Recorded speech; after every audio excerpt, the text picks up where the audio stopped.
Thank you, Jesus. Thank you, Jesus. So you guys, Papa has finally been discharged from the hospital after 2-3 months of staying in the hospital and one major surgery. How many of you remember Papa, the man I met on the road under the bridge that was crippling with a very bad leg that was septic and highly infected? And I promised him I was going to make sure I take care of him. You guys, I know you guys remember the story, but let me take you back a little to the backstory. How Papa was rejected from 4 different hospitals until we finally got him to Ibobi. So since then, Papa has been in Ibobi taking treatment for the past 3 months, and we've spent a lot of money. We spent millions for him to get to this stage. And then I went to the hospital finally today to get Papa out of the hospital, because they called me yesterday that he has been discharged, and they told me, oh, we have some outstanding bill. So I went to the payment place and they told me what their outstanding bill is. I called one of my mommy, I said, mommy, I've been paying Papa's bill, I've paid millions and millions of naira. The bill is just remaining about almost 200,000. Mama said, my baby, send your account, let me send that money immediately. And then sent me the 200,000, and I was able to clear his bill. And then they gave us this discharge clearance, and I went straight inside to pick him out. As I was bringing him out with the wheelchair, as you can see, his leg is wrapped because he had just recently done skin grafting surgery 2 weeks ago, after they allowed the leg to heal and everything. His son initially went to get an appointment for the next time we'll be coming to see the doctor, which is in a week time. And then he was just saying, thank you, Jesus. His hands were up. He was so grateful. Imagine spending 3 good months in the hospital after living under the bridge, outside the bridge, under every weather, rain, sun, and all weather for 3 good years. And finally, you are able to go get some treatment. He was so happy. He was so grateful. Oh my God, you guys. This is the best thing that has happened to me recently. In fact, Papa's case is one of the cases that I've done that has brought me so much joy, because every little thing I did, Papa was so grateful in his expression, in his words. Point of discharge, everybody was like, Old Soldier is living, because he's popularly known as Old Soldier. Everybody was going to miss him. They were telling me how he was so jovial at the hospital and how he didn't make trouble, how he was so nice to everybody. So here we got to the car that was supposed to take him home, and he had to stand up. You can see that he can stand on his own. This is a man that when we got to this hospital, they were talking about amputating the leg. This is a man that so many hospitals rejected, and they condemned him to death. They thought he was not going to make it. Yes, okay, that is the same man. He stood up by himself from the wheelchair, and now he's in the car. Boom, we are on our way home. Yes, I was going to take him to the new home apartment I rented for him. Actually, I've rented this apartment like 2 months ago, because I thought Papa was going to come out from the hospital 2 months ago. I didn't know he was going to take so much time. I didn't know he was going to spend like 3 months in the hospital. So we got to this place. First, I took him to a nearby very small hotel. I think this hotel costs about 10,000 naira. It's just a place for him to stay, because on this same day I had an award to receive.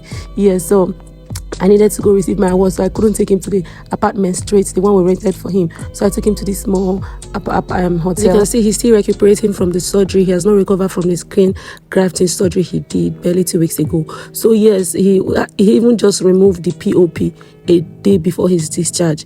So we were still struggling to get him to work, but you guys don't worry about it. It's very simple. Papa will be working, and he will start a job or a business. If anybody has any security business, like a security man, if anybody has a security man job, please reach out to me. If you have a job for him, otherwise I'll have to set up a boutique for him, because that's what he wants. But I'd rather he works as a security officer in any business premises. So yeah, that's my plan for him, and still do the business by the side. So yes, we go to the manageable room of 10,000 naira. Yes. And then we got inside. He was still struggling to walk, and then I told him, look, just manage this place for tonight, because I am exhausted. I'm financially exhausted. I spent a lot of money. Like, Papa is the one case that took me my savings. Like, at some point I had to sell some of my stuff to settle his hospital bill. The one case that made me broke my bank, but it was actually very, very worth it. So yes, he was in the hotel room. As you guys can see, it's a very small, I don't even know if to call it hotel or whatever to call it. Yes. And then the next day I came to pick him up. I told him I was coming the next day. I made sure he had food to eat. So the next day we came to pick him up, and Papa is about to go to his new home. Remember the home I took the woman and the homeless man I met on the street under the bridge with his wife, that the wife said she didn't want to stay. I told you guys I had like 4 units of the same place that I paid for, looking for to change the lives of homeless people and give them a home. So this is one of the units. As you can see, it's obviously different from the one I took, the home, and you can see the room, the furnishing, everything is different. So yes, Papa just got into his new home. He didn't even know what to do. Like, his expression was like, it was a mixed feeling, like, I don't finally enter house. Me when they sleep on that bridge. Me. Me wey rain dey beat on that bridge. Me wey sun dey hit on that bridge. Me wey leg no good. Me wey maggots dey come off for my leg. Me, he was so, like the expression, everything he was saying. He was just telling me how the first time we met him, maggot was dropping, coming out from the leg, and everything. He already gave up on himself. He was just waiting for the day DEAT would come and take him. He was waiting for the day he was going to sleep and not wake up.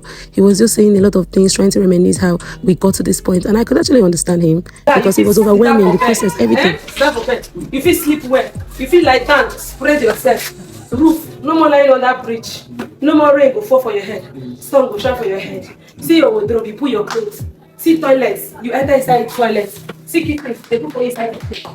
How do you feel? Very nice. Thank you. Are you happy? Very, very happy. If you're happy and you know, say amen. You come here. How do you feel? If you start doing anything now, anything when Baba call me, report you to me. You do this, take it of Baba. Within that frontage, you go find business where you go do for them. The frontage gets space for business, eh? You go find the thing where you go to sell. You know they don't tell me what you want to sell. What is something you want to sell? Boutique. Papa. You know they forget, very in brain sharp. That was you want to have it. So that one are the next one. So now you go to see. Some of the bills I incurred on the day of his discharge. Remember, prior to that, we've spent over 3-point-something million naira on Baba. In fact, almost 4 million naira on Baba.